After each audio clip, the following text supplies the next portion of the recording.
Price আপডেটে সবাইকে welcome. তো 24 ক্যারেট ফাইন গোল্ডের প্রাইস হচ্ছে 1,42,700 রুপিস পার 10 গ্রাম, 1,42,700 টাকা প্রত্যেক 10 গ্রাম পাকা সোনার দাম। 22 ক্যারেট হলমার্ক গোল্ডের প্রাইস হচ্ছে 1,35,800 রুপিস পার 10 গ্রাম, 1,35,800 টাকা প্রত্যেক 10 গ্রাম, 916 পিওরিটি হলমার্ক সোনার দাম। সিলভার প্রাইস হচ্ছে 2,800 রুপিস পার 10 গ্রাম, 2,800 টাকার প্রত্যেক 10 গ্রাম সিলভারের দাম।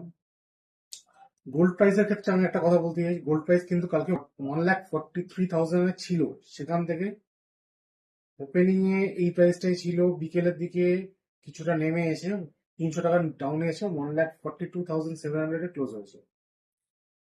সিলভার প্রাইস তো দেখতেই পাচ্ছেন কিরকম ভাবে বাড়ছে।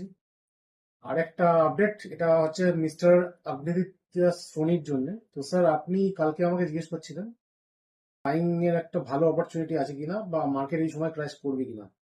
তো আমি একটা কথা বলতে চাই যে গোল্ডটা আবার 1,49,000 এর আগে মনে হয় না কিছু হবে বলে। কারণ 1,49,000, 50,000 এটা পেরোনোর পরেই বোঝা যাবে যে কোন দিকে মুভ করতে পারে। কারণ এখন ভীষণ খুব কনসলিডেট হয়ে হয়ে এগোচ্ছে, দেখতেই পাচ্ছেন। এক পার ডে যে 2-3 হাজার টাকা লাফাচ্ছে সেরকম নয়। তো এটা 1,49,000 আসা না আসা অব্দি বোঝা যাচ্ছে না। তো এখন যদি বাই করতে কেউ চায় করতে পারে। আর সানিকেও বলছি, আপনি তো সোনিকে বলছি, আপনি যদি বাই করে 1,49,000 আগে যদি বাই করতে চান করতে পারেন, নো প্রবলেম। মিনিমাম কোয়ান্টিটিতে বাই করুন, এটাই আমার রিকোয়েস্ট। তো আজকে গোল্ড সিলভার প্রাইস আপডেট এত অব্দি। আগামীকাল আসছি নতুন gold silver price. Thank you.